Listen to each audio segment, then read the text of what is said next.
everyone, and welcome back to the Museum Show and Tell Show. I'm your host, Nicole, and I'm here with Jan from the Penetanguishene Museum and Genevieve from Huroney Museum. Hello. And today it's a very cold day, so we have a really good theme for today, which is all about snow. And Jan, because you challenged Genevieve, you can show off your artifact. Okay, it is indeed a very cold day today. And the artifact I have with me today is definitely something that you would have used in the snow, and it pertains to the health and care of horses. So I have what is called a snow knocker. Okay, there you go. So a snow knocker was used for the feet of the horse. So when you look at a horse and it looks like it's got this big, heavy hoof, well, the hoof is actually just like the outer rim. And if you kind of are able to look underneath the horse's foot, it's actually rather concave.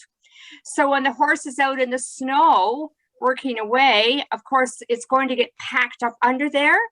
And to stop them from getting very tender tootsies, you would be able to use this little device here to knock the snow out of the, like around their shoes, so they could they'd be more comfortable. Plus, it would give them better grip on the ground.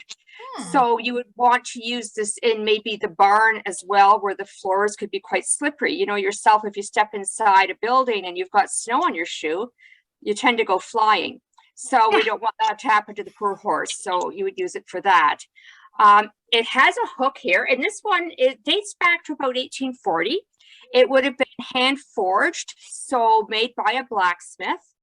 And because this part here is flat and squared, and down here further, it's rounded, you can actually see, I don't think you'll be able to see it, but you can see where it's been joined together here. Oh, right? Yeah, you can kind of see it. Yeah. Yeah. And then the hook on the end here, it would compress just like a hook does nowadays. And it would hang from the horse's harness, or you could hang it from, you know, the frame of your sleigh or whatever. So it's always very handy. You could just unclip it and knock the snow out. So a good example of that is at this time of the year in the lumber camps, they would be icing the roads, making ice roads. So as well as the horses working in snow, they're also creating ice. They would drag like a big container of water behind them down the snowy road, like the snowy path, to freeze it. And it would be a repetitive kind of action. So you don't want them hurting themselves, for sure, slipping on the ice, whatever. So you'd have to make sure that their hoofs were very clean. And if you were out for a sleigh ride, or just a farmer doing whatever he does on the farm in the winter, might need his horses to pull something, this tool would be very handy for that. However, I'm looking at this one, and see on the edge here where it's really kind of banged? I'm thinking, my goodness, the end here too, this end, can't see it. I'm not very good with this. It's kind of flat. So I'm hoping like someone's used this as an alternative hammer or something, and not you know, certainly you wouldn't be whacking the horse's shoes that hard that you would be indenting this very heavy iron object.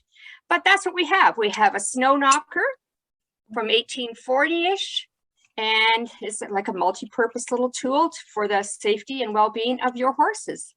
Wow. I don't know a lot about horses, but I think they do have, like, their feet are very important, that they're well taken care of, because they'll go lame without proper care. So yeah, there we go. Really neat. It's kind of like nowadays where, you know, your car, if it gets filled around the rim with too much snow, you need to come in there and knock it all out. That'd be a good tool for that. I mean, yesterday, yeah. Yeah. Sometimes kicking the side of your car, the wheel well just doesn't cut it. So you need a tool for that, right? Yeah, depending on my old car, I used to boot, but my new car, I don't like to kick it like that. So. Yeah. All right, Genevieve, so what do you have for us today? All right, I've got this. I'm actually leaning against it right now. I'll turn around so you can all see it. It is very difficult to take a look at. It is a child's sleigh. Mm-hmm. This one actually dates to 1884 when it was purchased by a fellow by the name of Edward Walker Murphy. He was a teacher at the Boys Reformatory in Penetanguishene, and he purchased it shortly after the birth of his sixth child, Clara Ruth Murphy. Yeah, he already had 5 others. I'm not sure how he carted those around in winter. Maybe he had a series of sleighs. I don't know.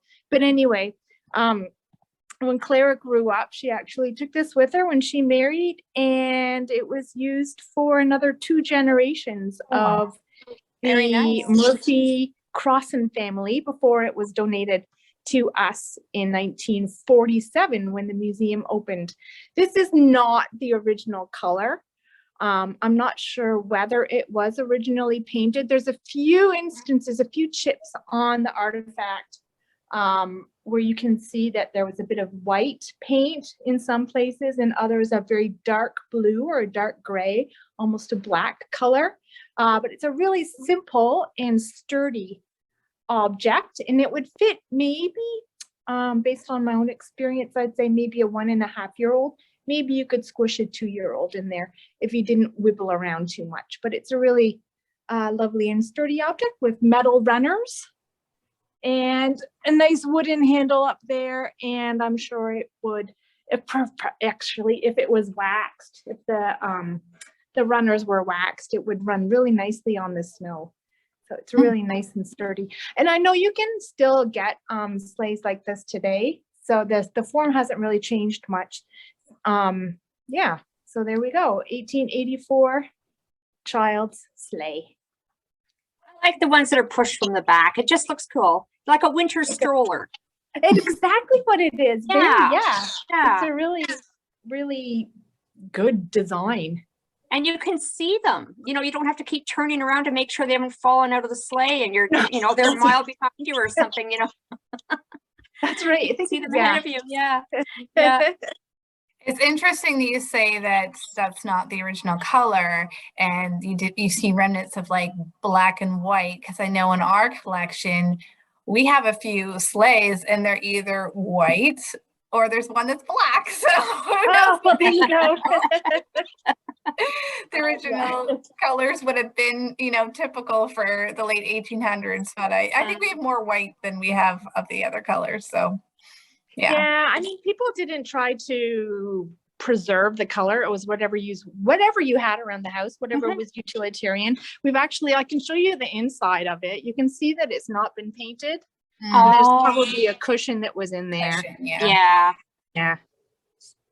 Really neat. All right, so what is our theme for next week?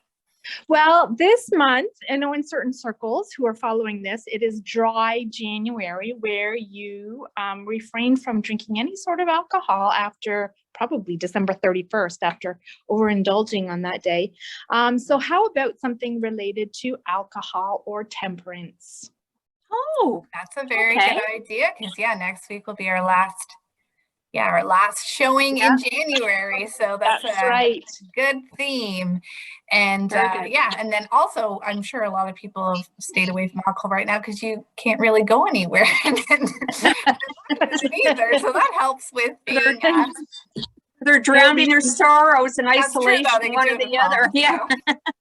All right, everyone. So that's great. So we'll see everyone again next week on the Museum Show and Tell show. I forgot the title.